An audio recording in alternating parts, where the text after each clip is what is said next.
In front of me is Infinix Note 40 Pro Plus, and today I would like to show you how you can turn on or off location.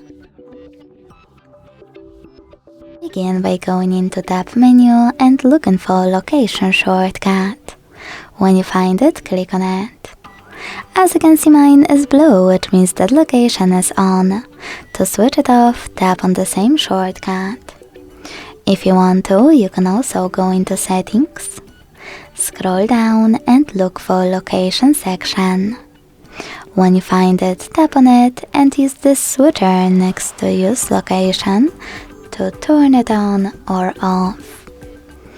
Thanks so much for watching. If you enjoyed this video, leave a like, comment and subscribe. Bye!